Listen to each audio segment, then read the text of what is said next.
ነቢየ እግዚአብሔር ዳዊት በ33ኛው መዝሙሩ ላይ የእግዚአብሔር መልአክ በሚፈሩት ሰዎች ዙሪያ ይሰፍራል፣ ምን ይላቸዋል አለ?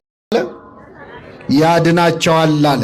ነቢየ እግዚአብሔር ዳዊት የእግዚአብሔር መልአክ በሚፈሩት ሰዎች ዙሪያ ይሰፍራል ያድናቸውማል በሚለው አረፍተ ነገሩ ስለ ቅዱሳን መላእክት ዛሬ በታላቅ ክብር ስናከብረው ከዋዜማ ጀምሮ እስከ ነገ ድረስ የምናሳልፈውን ሊቀ መላእክት ቅዱስ ሚካኤልን ጨምሮ በአጠቃላይ ቅዱሳን መላእክትን በሚመለከት ጥልቅ ምስጢር ያለው አጭር ቃል ግን ምስጢሩ ብዙ የሆነ ቃል ተናግሯል። የእግዚአብሔር መልአክ በሚፈሩት ሰዎች ዙሪያ ይሰፍራል፣ ምን ይላቸዋል አለ? ያድናቸዋል። የማን መልአክ? ምዕመናን እኛ ሚካኤልን፣ ገብርኤልን፣ መላእክትን በአጠቃላይ እናከብራቸዋለን። የምናከብራቸው ግን መላእክት ስለሆኑ አይደለም። የማን መላእክት ስለሆኑ ነው? አዎ ሚካኤልን፣ ገብርኤልን፣ ኡራኤልን ሌሎቹም መላእክት ሁሉ በተፈጥሯቸው መላእክት ስለሆኑ አይደለም የምናከብራቸው። የማን መላእክት በመሆናቸው ነው። መላእክት ሆነው የእግዚአብሔር ያልሆኑ አሉ የሉም? ሰይጣንና ሰራዊቱ በተፈጥሯቸው ምንድን ናቸው? ናቸው አይደሉም?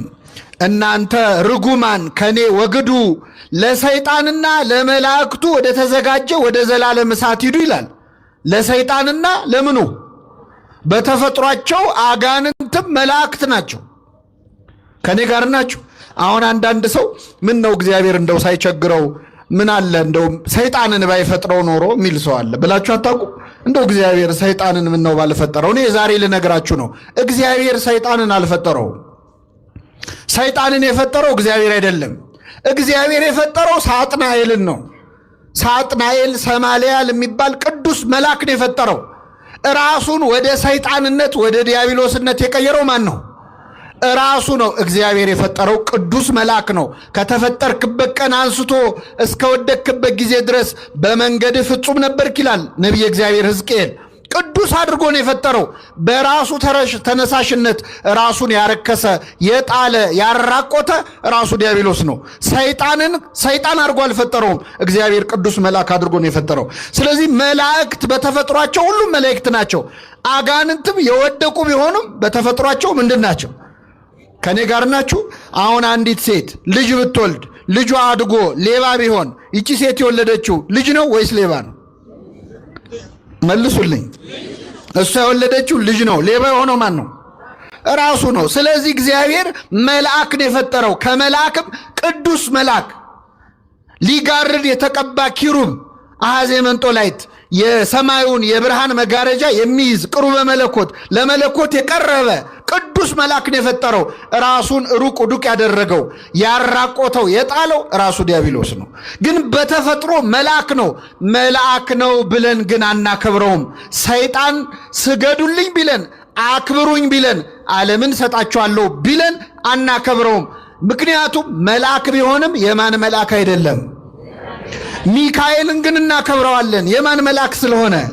የእግዚአብሔር መልአክ። ገብርኤልን፣ ሁሉንም መላእክት በእውነት የምናከብራቸው በተፈጥሯቸው መላእክት ስለሆኑ አይደሉም። እንደውም አንዱ ባለቅኔ ምን አሉ መሰላችሁ? በቤተ ክርስቲያናችን አንድ ሊቅ ሲቀኙ ለመልአክ ይናከብሮ ለማስረጸ ክንፈ በመጠነ ነው ይቆሙ። መልአክን አሉ በቁመቱ ልክ ክንፉን ስለዘረጋ ክንፉን አይተን አናከብረውም። ለምን? ወፍና ትንኝም ምን አላቸው? ክንፍ አላቸው አሉ።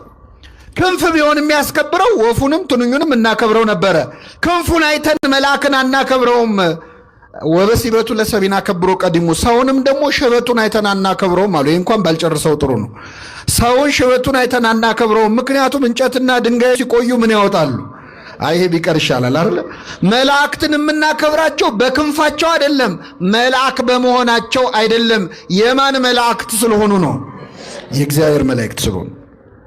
ሲፈጠሩ የእግዚአብሔር መልአክ ነበሩ። አሁንም ድረስ የእግዚአብሔር መላእክት ናቸው። እነ ሚካኤል እነ ገብርኤል አለቅነታቸውን የጠበቁ መላእክት ናቸዋል። ሐዋርያው ቅዱስ ታዲዮስ ወይም ይሁዳ በመልእክቱ አለቅነታቸውን የጠበቁ ማለት መልአክነታቸውን ማለት ነው። ሲመታቸውን ሚካኤል ሲፈጠርም የእግዚአብሔር መልአክ ነበረ። አሁንም ድረስ የማን መልአክ ነው? እስከ ምጽአት ድረስ የማን መልአክ ሆኖ ይቀጥላል? አዎ ሚካኤል መጥቶ መለከት ነፍቶ ነው ለተምጽአት የሚሆነው እኮ። ተመልከቱ፣ እንደፈጠራቸው ያገኛቸው ናቸው። ከነስማቸው የማን መላእክት ናቸው። ስለዚህ ነቢየ እግዚአብሔር ዳዊት ምን አለ? የእግዚአብሔር መልአክ በሚፈሩት ሰዎች ዙሪያ ይሰፍራል። ምን ይላቸዋል አለ? እችን ቃል እንዳትረሱ። ሚካኤልን የምናከብረው መልአክ ስለሆነ ሳይሆን የማን መልአክ ስለሆነ ነው? የእግዚአብሔር መልአክ ስለሆነ።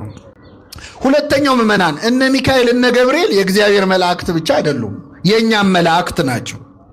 የእኛ ናቸው አይደሉም? ራሱ ክርስቶስ በማቴዎስ ወንጌል ምዕራፍ 18 ከቁጥር 18 ላይ ሲናገር ምን አለ መሰላችሁ? ከእነዚህ ከታናናሾቹ አንዱን እንዳትንቁ ተጠንቀቋል። እዚህ ፊት ለፊት ከተቀመጡት ከሕፃናት ዕድሜያቸው ትንሽ ነው ብላችሁ አንዳቸውን እንዳትንቋቸው። ውጪ በር ላይ ስትወጡ ከምታገኟቸው ነዳያን፣ ምጽዋት ከሚለምኑ ከድሆች መሃል ከታናናሾቹ አንዱን እንዳትንቁ ተጠንቀቁ። ምግባር የለውም ኃጢአተኛ ነው ብላችሁ አንዱን እንዳትንቁ ተጠንቀቁ አለ ክርስቶስ። ለምን? መላእክቶቻቸው በሰማያት ያለውን የአባቴን ፊት ያያሉ አለ። ምኖቻቸው? እስኪ በሉ መላእክቶቻቸው በሉ። ስለዚህ ታናሹ ሕፃንም ለራሱ ምን አለው ማለት ነው? መልአክ አለው። ለእያንዳንዳችን መልአክ አለን። ታውቃላችሁ?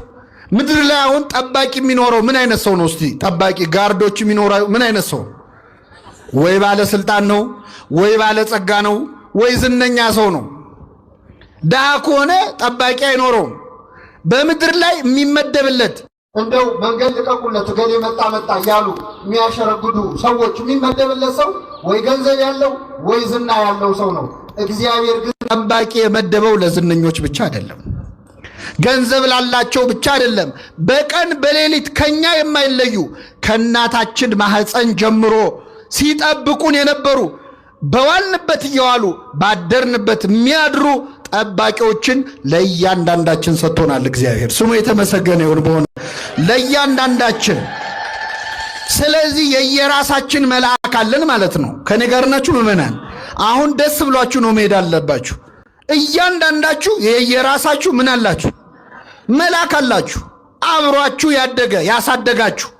ያሳደገኝ መልአክ አላለም ያዕቆብ ልጆቹን ሲመርቅ? ያሳደገኝ መልአክ እነዚህን ሕፃናት ይባርክ ብሏል። በእናታችን ማህፀን ስንጸነስ ጀምሮ ጽንሱን ይጠብቃል የእግዚአብሔር መልአክ ቆሞ። ከተወለድን በኋላ ስናድግ እንደ ሞግዚት አብረውን ናቸው መላእክት። በሕይወት ዘመናችን ኃጢአት ስንሰራ ስለ ኃጢአታችን ያለቅሳሉ፣ ያዝናሉ። በጎ ነገር ስንሰራ ደስ ይላቸዋል። በጎ ስራችንን ይመዘግባሉ። ለማን ሊያቀርቡ? እባክህ ማረው፣ ይቅር በለው፣ ይህ ሰው መልካም ሰርቷል ሊሉ ስለኛ ይጸልያሉ። እንደውም ቅዱስ ባስሌዎስ ለጠባቂ መልአክ የሚጸለይ ጸሎት በዚህ ውዳሴ አምላክ በተባለ መጽሐፍ ላይ ጽፎልናል። ጠባቂ መልአካችንን በጸሎት ሁሉ እናናግረዋለን። ለእያንዳንዳችን ጠባቂ መላእክትን የሰጠን አምላክ ስሙ የተመሰገነ ይሁን። ስለዚህ መላእክት የእግዚአብሔር መላእክት ብቻ ሳይሆኑ የማን መላእክት ናቸው? የእኛም ናቸው። የኔ ሚካኤል ልትሉ ትችላላችሁ፣ የኔ ገብርኤል ልትሉ ትችላላችሁ። ለእያንዳንዳችን እግዚአብሔር በመዓልት በሌሊት ለኃጥኡ ለጻድቁ፣ ለምእመኑ ለመናፍቁ፣ ለካዱት ሰዎች ሳይቀር ጠባቂ መልአክ አላቸው። በነገራችን እግዚአብሔር የለም ለሚሉ ሰዎች ጠባቂ መልአክ አላቸው። መላእክተ ጽልመት የሚባሉ ከ99ኙ ነገደ መላእክት መካከል አሉ። መላእክተ ጽልመት የሚባሉ የካዱ ሰዎችን ይጠብቃሉ፣ በቀን በሌሊት ይጠብቃሉ። እነዚህን ጠባቂዎች እግዚአብሔር ስለሰጠን ስሙ የተመሰገነ ይሁን። ስለዚህ መላእክት አንደኛ የማን መላእክት ናቸው አልኳችሁ? ሁለተኛ የማናቸው? የኛ ናቸው። በእውነት ስለ መላእክት መማር በጣም ያስፈልጋል። ምክንያቱም መላእክት በእርግጥ ስለ መላእክት ያለን ዕውቀት በጣም ትንሽ ነው። ግን ወዳጆቻችን ዘመዶቻችን ስለሆኑ ስለ እነሱ ማወቅ ያስፈልጋል። በእውነት ሰው አሁን ውጭ ሀገር ዘመድ አለኝ ብሎ ይኩራራል አይደል? ከኔ ጋር ናችሁ? አዎ ዘመድ አለ የኔ ሀገር የኔ ዘመዶች እኮ አውሮፓ አሜሪካን ያሉት ብሎ ሰው ኩፍስ ይላል። የሁላችን ዘመዶች ታላቅ ወንድሞቻችን መላእክት በሰማያት አሉ። ስለ እነሱ መስማት ደስ ይላል። ስለ ዘመድ መስማት ስለሆነ መላእክት ከኛ ቀድመው የተፈጠሩ እኛ ስንወለድ ወይም ስንፈጠር እልል ብለው እግዚአብሔርን ያመሰግኑ ነበር። በዚህ መጽሐፈ ኢዮብ ምዕራፍ 33 ላይ እግዚአብሔር የእግዚአብሔር ልጆች እልል ሲሉ ነበር ብሏል። የእግዚአብሔር ልጆች የተባሉ መላእክት ናቸው። እኛ ስንፈጠር ደስ ሲላቸው የነበሩ ለሰው ቅን የሚያስቡ ጠባቂዎቻችን ናቸው መላእክት። ስለ መላእክት ማወቅ በጣም ያስፈልጋል። መላእክትን ሚካኤልን፣ ገብርኤልን ስናከብር አንዳንድ ሰው ከመጽሐፍ ቅዱስ ውጭ ያለን ይመስለዋል። መጽሐፍ ቅዱስን የሚያነብ ሰው መላእክት የሌሉበት መጽሐፍ ማግኘት በጣም ይቸገራል። በዚህ መጽሐፍ ቅዱስ በምንለው መጽሐፍ ውስጥ ከኦሪት ዘፍጥረት እስከ ዮሐንስ ራእይ ካነበባችሁ ከመጽሐፈ አስቴርና ከትንቢተ ሐጌ በስተቀር መላእክት የሌሉበት መጽሐፍ የለም። በሁሉም መጽሐፍ ላይ መላእክት አሉ። የመጨረሻው መጽሐፍ እንደውም የዮሐንስ ራእይ ነው። በዮሐንስ ራእይ ደግሞ በ22ቱም ምዕራፍ ላይ መላእክት አሉ። መላእክት የሌሉበት ክርስትና፣ መላእክት ያላጀቡት ክርስቶስ እኛ እናውቅ። በክርስትና ውስጥ መላእክት አሉ። ተመልከቱ፣ ክርስቶስ ከመወለዱ በፊት በእመቤታችን ፊት መጥቶ ያበሰረው ማን ነበረ? ቅዱስ። ስለዚህ የሰው ልጅ ድነት የጀመረው በገብርኤል ነው። ጌታ ሲወለድ ሌሊቱን ሙሉ ሲዘምሩ ያደሩት እነማን ናቸው? መላእክት ናቸው። ሲወለድ የዘመሩት እነሱ ናቸው። 40 ቀን 40 ሌሊት በገዳመ ቆሮንቶስ ጾሞ ጸልዮ በዲያብሎስ ተፈትኖ ዲያብሎስን ድል ከነሳ በኋላ መላእክት ቀርበው አገለገሉት ይላል። ክርስቶስ ከመላእክት ተለይቶ አያውቅም። ወደ ምድረ በዳ ሲሄድ መላእክት አብረውት ነበሩ ይላል። በዕለተ ዓርብ በተሰቀለ ጊዜ መላእክት እኮ ነበሩ። በነገራችን ላይ ክርስቶስ በተሰቀለበት በዕለተ ዓርብ እንደ መላእክት የተጨነቀ የለም። በጣም ተጨንቀዋል። ምን አስጨነቃቸው መሰላችሁ? እነሱ በሰማይ በሁለት ክንፋቸው እግራቸውን፣ በሁለት ክንፋቸው ፊታቸውን ሸፍነው ቅዱስ ቅዱስ እያሉ እየተንቀጠቀጡ ያመሰግኑታል አይደለም? እነሱ ተንቀጥቅጠው የሚያመሰግኑት አምላክን ፊቱን ማየት አይገባንም የሚሉት አምላክ ፊቱ ላይ ምራቅ ሲተፋበት ተመልክተዋል። ፊቱን በጥፊ ሲመታ ተመልክተዋል። ተንቀጠቀጡ። በዕለተ ዓርብ አሁን ሌሊት ዛሬ ሲባል እንደምትሰሙት ጌታ ሲሰቀል ሚካኤል ዝም አለ። ገብርኤል ደግሞ ተደነቀ። እንዴት ያለ ትዕግስት ነው ብሎ ማለት ነው። እንደውም ቅዱስ ገብርኤል ሰይፉን አነሳ። የእግዚአብሔር ቸርነት ከለከለችው። ሰይፉን ጣለው ነው የሚለው። ሰይፉ ምድርን ሰንጥቆ እስከ ምጽአት ድረስ እየሄደ ነው።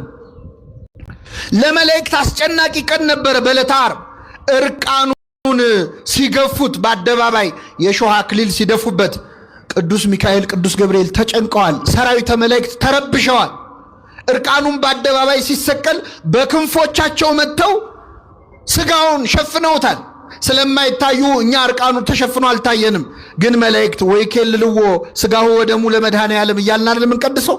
አዎ መጥተው ስጋውና ደሙን ሸፍነውታል። መላእክት በተጨነቀ በጸለየ ጊዜ የሚያበረታው መልአክ ታየው ይላል። ተመልከቱ፣ ክርስቶስ ሞትን ድል አድርጎ ሲነሳ ደግሞ በመቃብሩ ግራና ቀኝ ቁጭ ብለው የታዩት እነማን ናቸው? መላእክት ናቸው። መላእክት የሌሉበት ክርስትና፣ መላእክት ያላገለገሉ ክርስቶስ የለም። እኔ መላእክትን የሚጠሉ ሰዎች በእውነት ልቡና አይስጣቸው። ምክንያቱም መላእክት የሌሉበት ክርስትና የለም። በጣም ይገርማል። ጌታ ወደ ሰማይ ሲያርግ ደግሞ በእልልታ ያጀቡት እነማን ናቸው? መላእክት ናቸው። መላእክት ከክርስቶስ አጠገብ ናቸው ሁልጊዜ። መላእክትን ጠልተህ አይሆንም ያለነሱ። እግዚአብሔር ቢፈቅድልህ ደግሞ ወደ እግዚአብሔር መንግስት ስትሄድ ከነማን ጋር ነው የምትኖረው? አሁን እዚህ ምድር ላይ ሚካኤል ሲባል ደስ የማይለው ሰው ሰማይ ቤት ሄዶ ከማን ጋር ሊኖር ነው? ወይስ እዛም ለብቻ አዳራሽ መስራት ይቻላል? አይቻልም። እግዚአብሔር ልቡን አይስጣቸው። እኔ በጣም አንድ ነገር ልንገራችሁና ወደ ቀጣዩ ነጥብ እመጣለሁ። የመጀመሪያዎቹ ክርስቲያኖች እንደውም ከመላእክት ጋር ከነበራቸው ፍቅር የተነሳ አንድ ያደረጉን ነገር አለ። አንድ ጊዜ ምን ሆነ? ከሐዋርያት መካከል ሐዋርያው ቅዱስ ጴጥሮስ እስር ቤት ገባ ይላል የሐዋርያት ሥራ። ጴጥሮስ ታስሮ እያለ በዚያን ዘመን የነበሩ ክርስቲያኖች አዝነው ቤት ውስጥ ቁጭ ብለው ያወራሉ። ከታሰረ ቀጥሎ መገደል ስለሆነ የሚጠብቀው እንደው ነገ ይገሉት ይሆን ከነገ ወዲያ ይገሉት ይሆን እያሉ በር ዘግተው በማታ ተሰብስበው በጭንቀት ያወራሉ። እያወሩ እያለ እኩለ ሌሊት ላይ የቤቱ በር በኃይል ተንኳኳ። ድንገት ሲንኳኳ ሮዴ የምትባል የቤት ውስጥ አገልጋይ ነበረች። ውጭና ክፈቺ ብለው ላኳት። በሩ በኃይል እንኳኳል። ይች ሴት ሄደችና በሩን ከፈተችው። ከፍታው ማን እንደሆነ ስታይ መልሳ ደንግጣ ዘጋችው። ከዛ ተመልሳ መጣች። ምን ነው አሏት። አረ በር ላይ ጴጥሮስ ቆሟል አለች። ማን ቆመ? ጴጥሮስ የት ነው ያለው ብያቸዋል። አረ ተሳስተሽ ነው፣ ጴጥሮስ አይመስለንም፣ ምናልባት የጴጥሮስ ጠባቂ መልአኩ ሊሆን ይችላል አሉ። መልአክ ሊሆን ይችላል አሉ። ከኔ ጋር ናችሁ? ምን ሊሆን ይችላል? እስቲ አትዋሹ ምእመናን። አሁን ሌሊት በራችሁ ቢንኳኳ መልአክ ሊሆን ይችላል ብላችሁ ተገምታላችሁ? ማን ሊሆን ይችላል ብላችሁ ነው የምታስቡ? ወይ ሌባ ነው አይደለ? ወይ መርዶ ነው። በቃ አክስቴ ሞታ ነው ማለት ነው የሚለው አይደለ? ሰው በቃ አያቴ አረፈች ማለት ነው የሚለው። በመሰረቱ የኛ በር ለመክፈት ራሱ ስንት ነገር አይደል የሚጫኑበት። አስቸጋሪ እኮ ነው ለመክፈት ራሱ ያስቸግራል። ይቺ ሴት ግን ሄዳ ስትነግራቸው መልአክ ነበረ፣ መልአክ ሊሆን ይችላል አሉ። የመጀመሪያዎቹ ክርስቲያኖች በር ሲንኳኳ መልአክ ሊሆን ይችላል ብለው የሚገምቱ ነበሩ። ይህን ያህል ቅርብ ናቸው ማለት ነው። የመላእክቱን ፍቅር በሁላችን ይሳልብን። በዕለተ ምጽአት ክርስቶስ ሲመጣም ከመላእክቱ ጋር ነው የሚመጣው። ከአላፋት መላእክቱ ጋር ነው የሚመጣው። መለከት የሚነፋው ሚካኤል ነው። አብረውት የሚመጡት መላእክት ናቸው። እኛን ከሞትንበት የሚቀሰቅሱንም እነሱ ናቸው። ወደዛኛው ዓለም ወደ እግዚአብሔር እቅፍ ይዘውን የሚሄዱትም እነሱ ናቸው። ቢፈቅድልን ደግሞ የምንዘምረውም ከመላእክት ጋር ነው። ዝማሬ መላእክትን ለሁላችን ያሰማን። ተመልከቱ፣ ይቺ ቤተክርስቲያን ያለ መላእክት ክርስትና እንደሌለ ስለምታውቅ ስለ መላእክት ታስተምረናለች። ከወዲሁ በዓል እያከበረች መላእክትን ታስተዋውቀናለች። ምክንያቱም ሄደን የምንኖረው ከነርሱ ጋር ስለሆነ ማለት ነው። በደስታ ወደ ተሰበሰቡት ወደ አላፋት መላእክት ህብረት ደርሳቸዋል ስለሚል ማለት። ስለዚህ ስለ መላእክት ማወቅ ያስፈልጋል አያስፈልግም? ያስፈልጋል። እኔ በእውነት ስለ መላእክት ጥቂት ነገሮች ልንገራችሁ። አንደኛ መላእክት በጣም ብዙ ናቸው። መጽሐፍ ቅዱስ ስለ መላእክት ቁጥር ሲናገር ምን ይላል መሰላችሁ? 1000 ጊዜ 1000 ይላል። እስኪ በሉ 1000 ጊዜ 1000። አሁን እንዳታባዙ ታደራችሁ። 1000 ጊዜ 1000 ማለት ብዙ ለማለት ነው። አላፋት ጊዜ አላፋት ይላል። መላእክት ቁጥራቸው በጣም ብዙ ነው። መላእክት ስንት እንደሆኑ ቁጥራቸው ማወቅ ከፈለጋችሁ ግን እኔ ቀላል ሂሳብ ልነግራችሁ ነው ዛሬ። እግዚአብሔር ዓለምን ሲፈጥር ሰው ሲፈጥር መጀመሪያ የፈጠረው ሰውዬ ማን ነው? ማንን የፈጠረው? አዳም አይደል? ከአዳም አንስቶ እስካሁን ድረስ የሞቱ ሰዎች አሉ አይደለም? መቃብር ውስጥ ያሉ የሉ?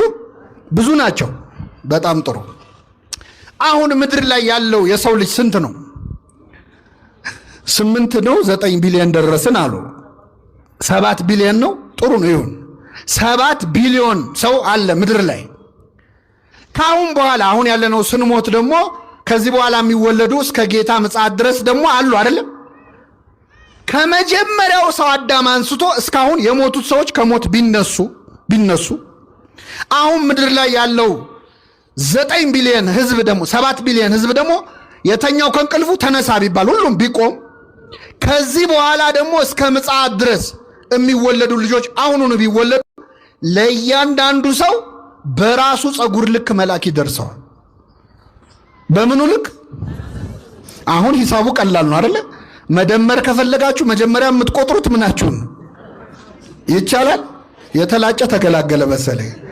ቀዳዳውንም ቢሆን ቁጠሩት፣ ግድ የለም ብቻ ተመልከቱ። አሁን መላእክትን መቁጠር አይቻልም ማለት ነው። ብዙ ናቸው። ሌላው አባቶቻችን ሲገልጹ የመላእክትን ቁጥር ዓለም ከተፈጠረ ጀምሮ ዝናብ ሲዘንብ ነበር አይደል? ከዘመነ ኖህ ጀምሮ እንኳን ይዘንብ ነበር። ዓለም ከተፈጠረ አንስቶ እስካሁን የዘነበው ዝናብ ጠብ ጠብ ጠብ ያለው ነጠብጣቡ ቢቆጠር መላእክት ከዛ በላይ ናቸው። በአጠቃላይ መላእክት ብዙ ናቸው ማለት ነው። አሁን ይህንን ትምህርት ስናገር መላእክት ብዙ ናቸው ስል አንዳንድ ሰው እዚህ ቁጭ ብሎ እኔ ኑሮ አናቴ ላይ ወጥቶብኛል፣ መላእክት ብዙ አነሱ እኔ ምን አገባኝ ልትሉ ትችላላችሁ። እነዚህ ሁሉ መላእክት ከማን ጋር ናቸው? ደስ ይላል አይልም? አመስግኑ እንጂ እግዚአብሔር። ይሄ ሁሉ ቁጥር የኛ ዘመዶች ናቸው። እነዚህ ሁሉ የኛ ወገኖች ናቸው። ይህንን ሁሉ ዘመድ ያበዛልን አምላክ ስሙ የተመሰገነ ይሁን። ከራሳችን ጸጉር በላይ በእውነት አዎ ከዝናብ ነጠብጣብ በላይ የሆኑ ወገኖችን የሰጠን ማን ነው? እግዚአብሔር ነው። ብዙ ናቸው መላእክት። ስለዚህ ከዚህ መሃል እኔ ወገን የለኝም አባት እናት ወንድም እህት የለኝም ብሎ የሚያዝን ካለ ኧረ ብዙ ናቸው ዘመዶችህ፣ ኧረ ብዙ ናቸው ወንድሞችሽ እህቶችሽ። መላእክት ጾታ የሌላቸው እንደ ወንድም እንደ እህት የሚሆኑ እነ ቅዱስ ሚካኤል እነ ቅዱስ ገብርኤልን የመሳሰሉ ተቆጥረው የማያልቁ ዘመዶችን የሰጠን ማን ነው? እግዚአብሔር ነው። ከኛ ጋር ያሉት ከነርሱ ጋር ካሉት ይበልጣሉ ብላችሁ መደሰት አለባችሁ። ምን ሆነ መሰላችሁ? በዚህ በመጽሐፈ ነገሥት ላይ አንድ ታሪክ ተፈጽሟል። እስራኤላውያንና ሶርያውያን ጦርነት ላይ ናቸው። እንግዲህ እስራኤል ሁሌ ጦርነት ላይ ነች፣ አሁንም ጦርነት ላይ ነች አይደለ? እግዚአብሔር ሰላምን ያምጣልን። እስራኤል ከሶርያ ጋር ጸብ ላይ ነበረች። ጸብ ላይ ሆነው ሶርያውያን እስራኤልን እንውጋ ይሉና ይነሳሉ። ተነስተው በዚህ ተራራ ሄደን እንውጋቸው ብለው እዛ ተራራ ላይ ሲደርሱ የእስራኤል ጦር እዛ ቦታ ላይ ቀድሞ ይገኛል። ይወጋቸዋል። ሳይጠብቁ አደጋ ይጥልባቸዋል፣ ያሸንፋቸዋል። ይመለሳል። የሶርያ ጦር ደግሞ በዚያ ጋር እንሂድ ብሎ አስልቶ መንገድ መርጦ ሲጠብቃቸው እስራኤል እዛ ቀድመው ደርሰው ያጠፏቸዋል። መጨረሻ የሶርያው ንጉሥ ምን አለ? አይ እኛ መሃልማ ሰላይ አለ፣ ከኛ ዘንድ ወሬ እየወሰደ ለእስራኤላውያን የሚናገር ነገር የሚያበላሽ ወሬ የሚያደርስ ሰላይ ከኛ መሃል አለ፣ አውጡ ብሎ ወታደሮቹን ሰበሰባቸው። ከኔ ጋር ናችሁ ምዕመናን?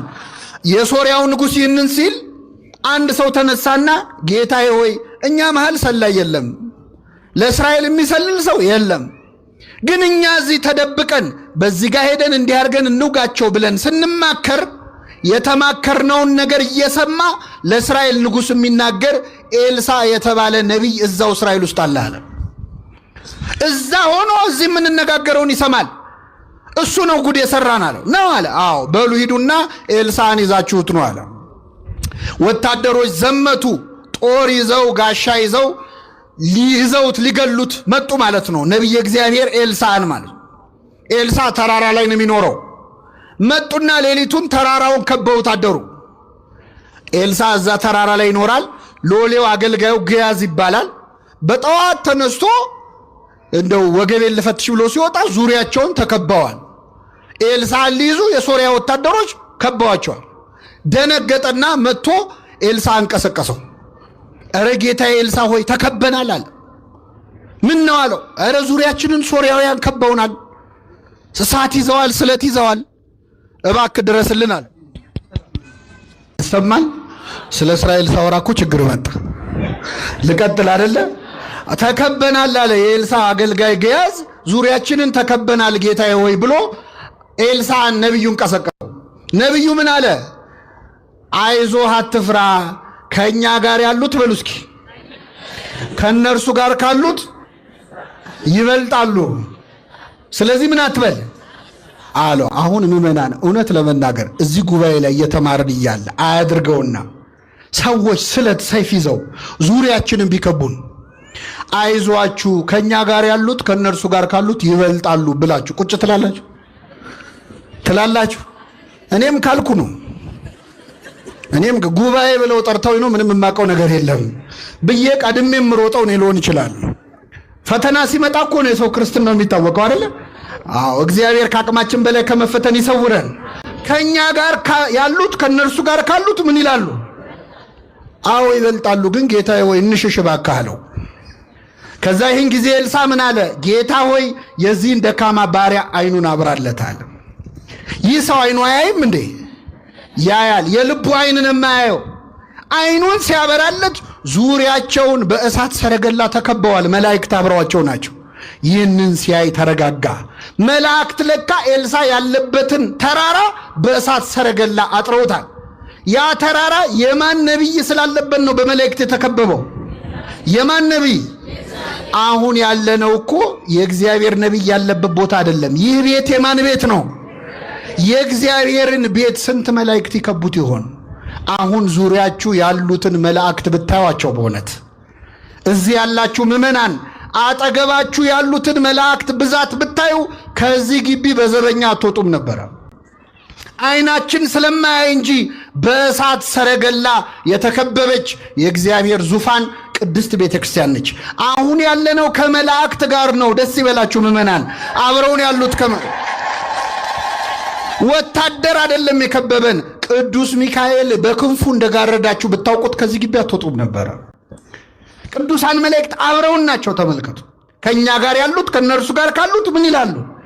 ይበልጣሉ። እንዲህ የምንልበት ልቡና ያድለን። መላእክት ምእመናን ሌላው በጣም ፈጣኖች ናቸው። አንደኛ ረቂቃን ናቸው። አይጨበጡም፣ አይዳሰሱም።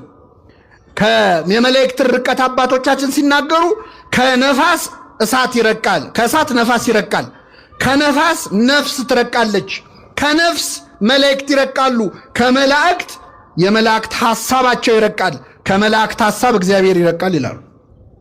ረቂቃን ናቸው። አይጨበጡም፣ አይዳሰሱም። ሚካኤል ገብርኤል አይጨበጡም፣ አይዳሰሱም። እንደውም የሚገርም ነገር ልንገራችሁ። አሁን እኛ ሁለት ሰዎች ጠባብ መንገድ ላይ ብንገናኝ አንደኛው ሰው ለማለፍ ለሌላኛው ሰው መንገድ ይለቃል አይደል? ሚካኤልና ገብርኤል ግን መንገድ ላይ ቢገናኙ ሚካኤል ገብርኤልን አሳልፈኝ አይለውም። ወሐለፈ መልአክ በውስተ መልአክ ይላል። መልአኩም በመልአኩ ውስጥ አለፈ ይላል። ሚካኤል በገብርኤል ውስጥ እስኪያልፍ ድረስ ረቂቃን ናቸው፣ ፈጣኖች ናቸው። ምእመናን የመላእክትን ፍጥነት የሚያሳይ አንድ ነገር ልንገራችሁ። የመላእክት ፍጥነት የኛን ሐሳብ ያህል ነው። የኛን ምን ያህል ነው? ለምሳሌ አሁን እዚህ ቤተክርስቲያን የመጣችሁት ወይ ከቤታችሁ ነው ወይ ከመስሪያ ቤት ነው አይደል? ወይ ከትምህርት ቤት ነው። ወደዚህ ስትመጡ ከሥራ ቦታ ወይ ከቤታችሁ አንስቶ እዚህ ቤተክርስቲያን ድረስ ያለውን መንገድ አቋርጣችሁ ነው የመጣችሁት ነው አይደለም? ስትመለሱ ደግሞ ከቤተ ክርስቲያን እስከየት ድረስ ትሄዳላችሁ? መንገዱን ምን አድርጋችሁ አቋርጣችሁ አይደል? እስቲ አሁን በሐሳባችሁ ወደ ቤታችሁ ተመለሱ። በሐሳባችሁ ይቻላል አይቻልም? ወይስ ሄዳችኋል? ቀድማችሁ አላችሁ አይደለ? በሐሳብ ቤት መመለስ ይቻላል አይቻልም? በሐሳብ ስትመለሱ ወደ ቤታችሁ መንገድ አቋርጣችሁ ነው? ታክሲ ይዛችሁ ነው የምትሄዱት? በአንዴ በሐሳብ ቤት መድረስ ይቻላል አይቻልም? ኧረ እንወሻሽ። በሐሳብ አውሮፓና አሜሪካ ያልዞራል። ለዚህ መሃል ፓስፖርት አያስፈልግ፣ ቪዛ አያስፈልግ፣ ዓለምን እንዞራለን እኮ። ስለዚህ በሐሳብህ የፈለከው ቦታ በቅጽበት መድረስ ይቻላል አይቻልም? ሚካኤል ፍጥነቱ የኛን ሐሳብ ያህል ነው ምእመናን።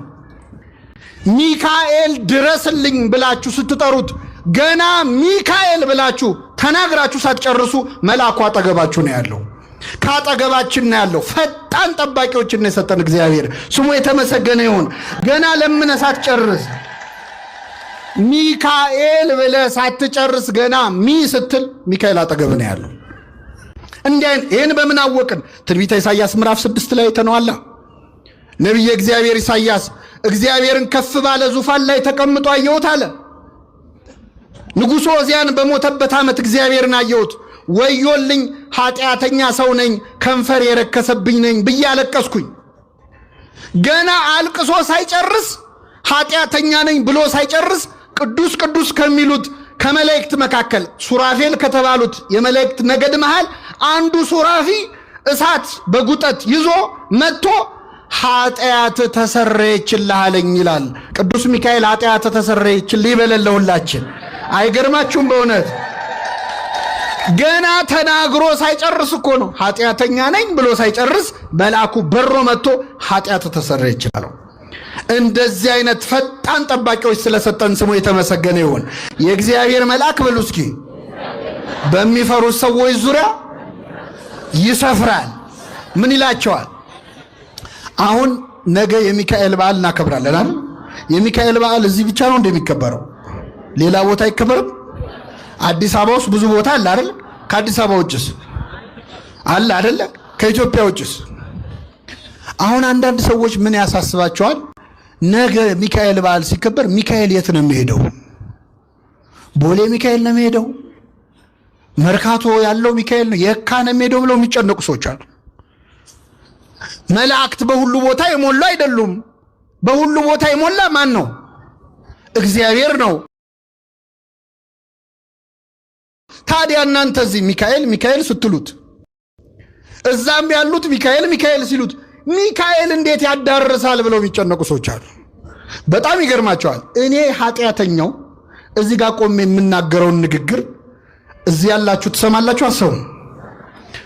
እዚህ የሌሉ ሰዎች እንዲሰሙ ማድረግ ይቻላል አይቻል? በምን? እዚህ ፊት ለፊት ያሉት መቅረጫ ካሜራዎች፣ ስልኮች ቀርጸው ዓለም ሁሉ እንዲሰማ ማድረግ ይችላሉ አይችሉም? ሰው የሰራው ካሜራ ዓለምን መድረስ ከቻለ እግዚአብሔር የሰራው ሚካኤል ዓለምን መድረስ ይችላል አይችልም? እንዴት ያለ አስተሳሰብ ነው! እንዴት መናናቅ ነው ከእግዚአብሔር ጋር! እኛ የሰራነው ቆርቆሮ እንኳን ዓለም ይደርሳል እኮ። ቅዱስ ሚካኤል ዓለምን ደርሶ መርዳት አይችልም ብሎ ማሰብ እንዴት ያለ ነገር ነው! መላእክት በአንድ ቦታ ሆነው ቅድም ነግሬያቸዋለሁ። ኤልሳ እስራኤል ሆነው የሶሪያ ወሬ ይሰማ ነበር አይደል? ነው አይደለም? ሲጀመር መላእክት አሁን ቅድም የጠቀስኩትን ጥቅስ ለዚህ ማስረጃ አድርጌ ልድገመው። የእግዚአብሔር መልአክ በሉ እስኪ በሚፈሩት ዙሪያ ይሰፍራል። አሁን የቁጥር ጥያቄ ልጠይቃችሁ ነው። የእግዚአብሔር መልአክ ሲል አንድ ነው ብዙ ነው? አይደለም። የእግዚአብሔር መላእክት አይደለም ቢለው የእግዚአብሔር ምን ስንት ነው? የእግዚአብሔር መልአክ በሚፈሩት ዙሪያ ይሰፍራል። ምን ይላቸዋል? መልአኩ ስንት ነው? በጣም ጥሩ። የእግዚአብሔር መልአክ አንዱ መልአክ እግዚአብሔርን የሚፈሩ ሰዎች ስንት ናቸው? ስንት ናቸው? የት ነው የሚኖሩት? ቦሌ ሚካኤል አካባቢ ነው የሚኖሩት? በዓለም ሁሉ ነው አይደለ? እግዚአብሔርን የሚፈሩ መልአኩ ስንት ነው? የእግዚአብሔር መልአክ አንዱ ሚካኤል ማለት ነው። እግዚአብሔርን በሚፈሩት ሰዎች ዙሪያ ምን ይላል? ይሰፍራል። ሚካኤል ብቻውን እግዚአብሔርን በሚፈሩ ሰዎች ዙሪያ ምን ይላል? ያድናቸውማል። የተመሰገነ ይሁን እግዚአብሔር። በእውነት አመስግኑ። አንዱ መልአክ። አሁን ይህን ስላችሁ መላእክት በሁሉ ቦታ የሞሉ ናቸው አላልንም፣ እኛ አልወጣንም። በሁሉ የሞላ ማን ነው? መላእክት በቦታ ይወሰናሉ? አዎ ይወሰናሉ። ቦታም አላቸው። ዓለም መላእክት ኢዮር፣ ራማ፣ ኤረር የሚባሉ ከተሞች ሁሉ አሏቸው። በዚህ ሲሆኑ በዛ ይታጣሉ። ይሄ ያለ ነው። በሁሉ የሞላ እግዚአብሔር ነው። መላእክት ግን በጸጋ በሁሉ ቦታ መገኘት ይችላሉ። እንኳን እነሱ ቅድም እንዳልኳችሁ በዚህ በኢንተርኔት እኔም ብዙ ቦታ አገኛለሁ። እኛ ኃጢአተኞቹ መገኘት ችለናል። ሰው በሰራው ቆርቆሮ።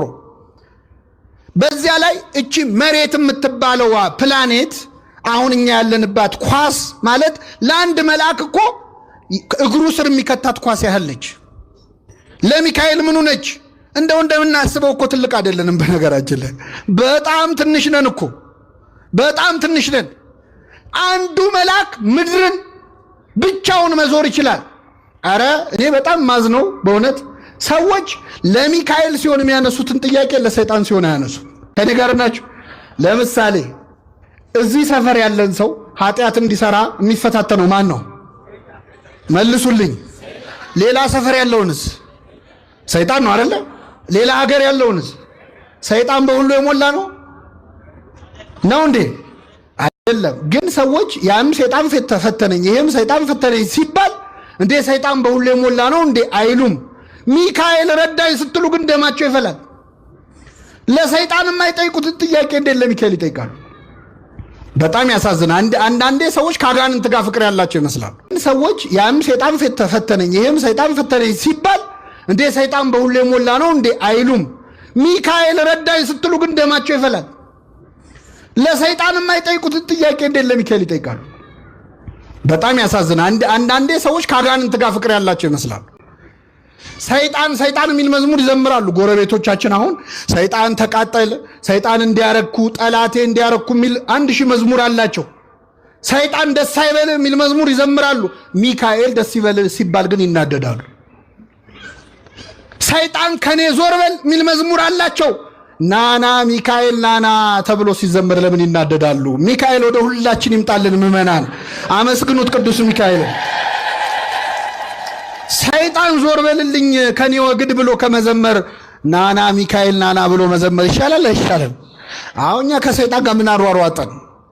ካማተብን ይበቃዋል። እሱ ዞር ይላል። ናና ሚካኤል ናና ግን እንላለን።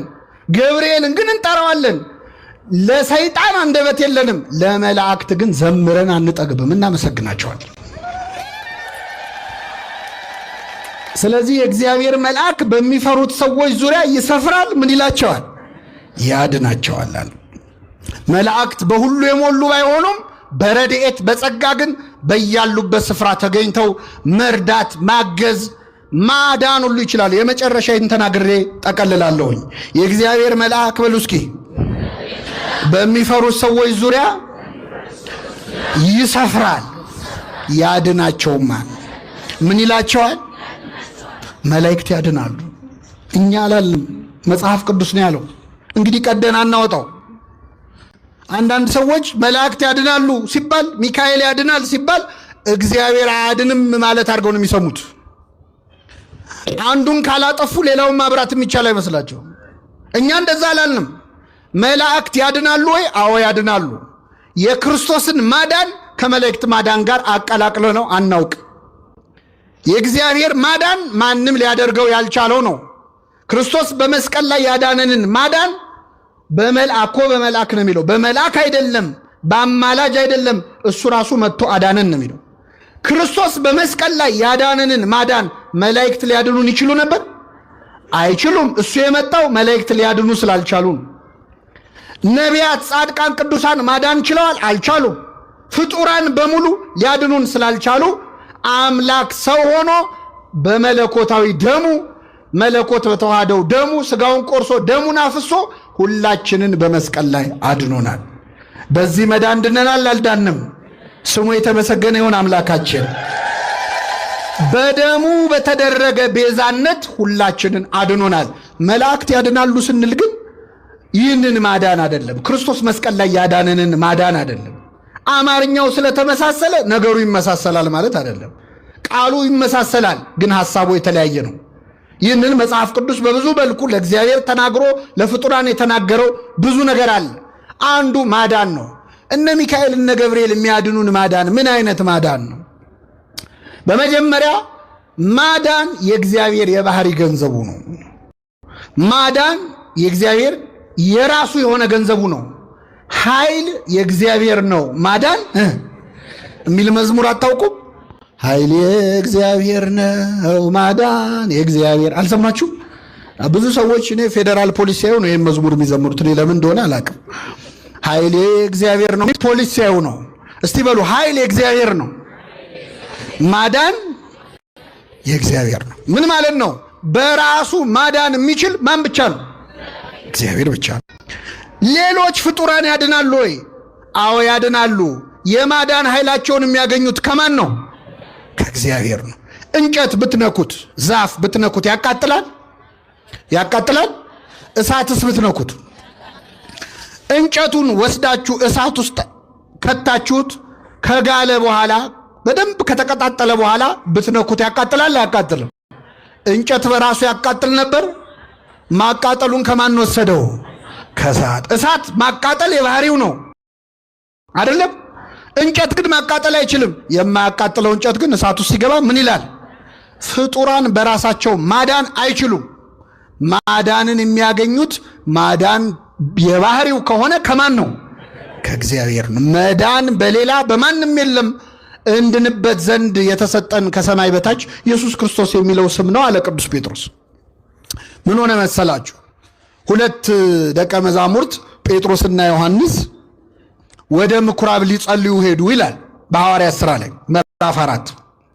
ወደ ምኩራብ ሊጸልዩ ሲሄዱ በር ላይ አንድ ሰውነቱ ሽባ የሆነ ሰው ወድቆ ባልጋ ላይ ሆኖ ይለምናል።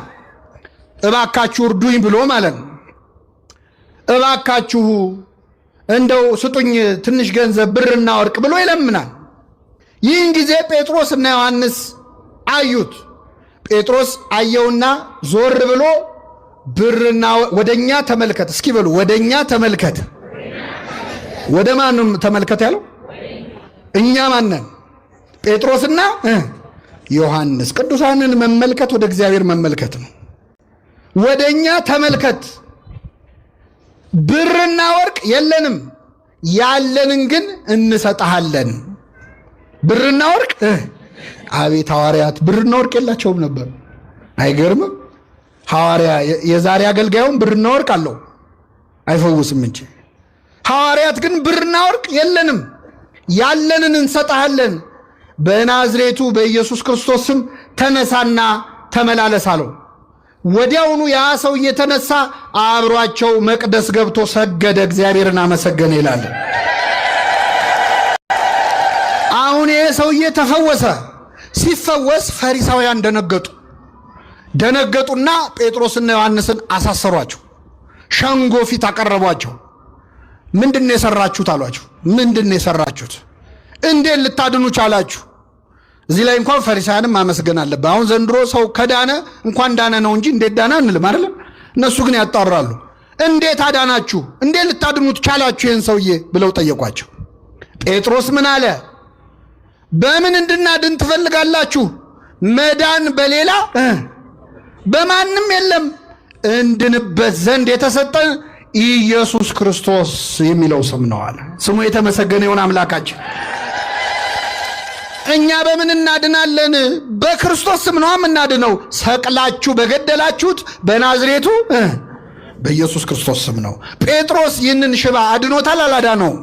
በማን ስም? በኢየሱስ ክርስቶስ ስም። ገብርኤል ያድናል አያድንም? በማን ስም? ሚካኤል በማን ስም ነው ያድነው? አሁን ቅዱስ ሚካኤልን አግኝታችሁ ብትጠይቁት ታድናለህ ወይ ብትሉት መዳን በሌላ በማንም የለም፣ እኔም ማድናችሁ በክርስቶስ ስም ነው የሚለው። ድንግል ማርያም ታድናለች አታድንም? በማን ስም? በልጇ በክርስቶስ ስም። መዳን በሌላ በማንም የለም። በሌላ የሚለውን ለድንግል ማርያም የሚጠቅሱ ሰዎች አሉ። ድንግል ማርያም ሌላ ናት እንዴ? ሚካኤል ሌላ ነው እንዴ? መዳን በሌላ እኮ ነው ያለው። ቅዱሳን ሌላ አይደሉም። እነሱ የእግዚአብሔር ገንዘቦቹ አገልጋዮቹ ናቸው።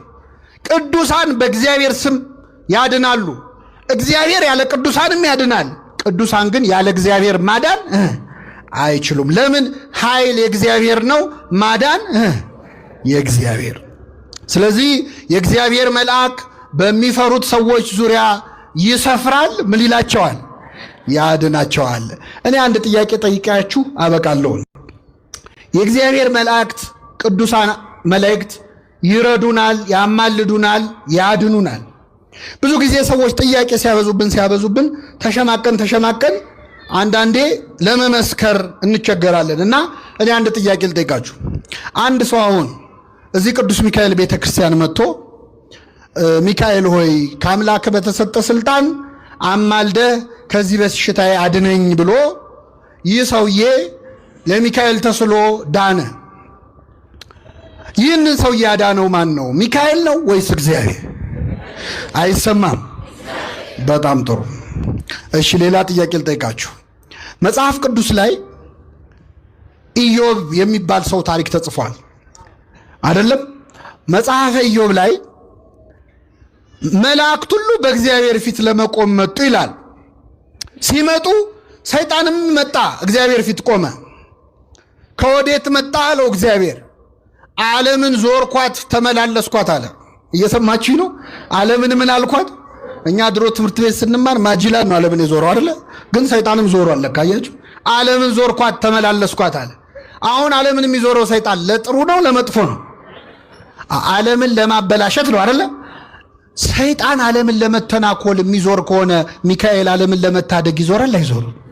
ይዞራል። ከዛ ምን አለው እግዚአብሔር? ባሪያዬን ኢዮብ አየኸው አለው። ባሪያዬን ኢዮብ አየኸው፣ እንዴት አይነት ጻድቅ ሰው እንደሆነ፣ እንዴት ቅን እንደሆነ ተመለከትክልኝ አለ እግዚአብሔር። አየህልኝ የሚለው ሰው መሆን እንዴት መታደል ነው በእውነት። አየኸው እንዴት አይነት ቅን እንደሆነ አለ። አይ እሱ ቅን ባይሆን እኮ ነው የሚገርመው።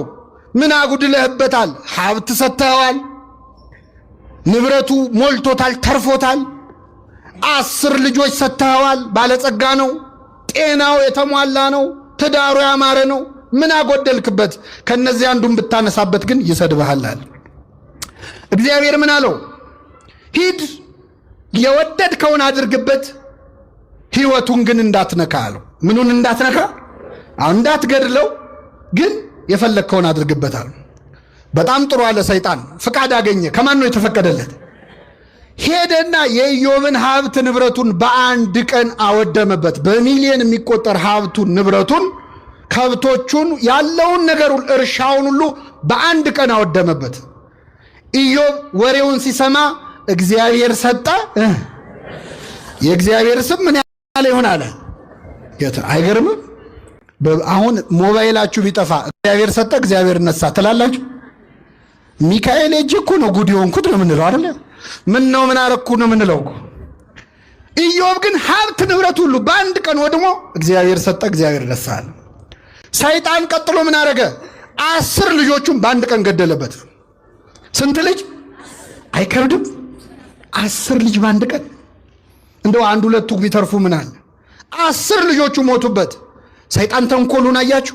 መጀመሪያ ልጆቹን አልገደለበት። መጀመሪያ ቢገልበት በኋላ ሀብቱ ሲጠፋ እንኳን ሀብቴ ልጆቼም ጠፍተዋል ይላል፣ ጦሴን ይዞ ሄድ ይላል። ስለዚህ በመጀመሪያ በሀብቱ ፈተነው፣ ቆይቶ 10 ልጆች ገደለበት። እግዚአብሔር ሰጠ። ከዚያ ምን አለ ሰይጣን? ከራስ ፀጉሩ እስከ እግር ጥፍሩ በቁስል መታው። ሰውነቱ ቆሰለ፣ የገዛ ቁስሉ እስኪሸተው ደረሰ። በሸክላ ነበር በገል ነበር የሚያከው ቁስሉን የሚያከው። ቁስሉ እስኪሸተው ደረሰ። እግዚአብሔር ሰጠ፣ እግዚአብሔር ነሳ። አሁን ጥያቄ ልጠይቃችሁ። ኢዮብ ላይ መከራ ያወረደበት ማን ነው? እግዚአብሔር ነው ወይ ሰይጣን? እግዚአብሔር ነው ወይ ሰይጣን ነው? በጣም ጥሩ መልሳችኋል። ሰይጣን ነው አይደለም? እሺ ቅድም አንድ ሰውዬ እዚህ ቤተክርስቲያን መጥቶ ሚካኤል ወይ ከአምላክ አማልደ ካለብኝ በሽታ አድነኝ አለ።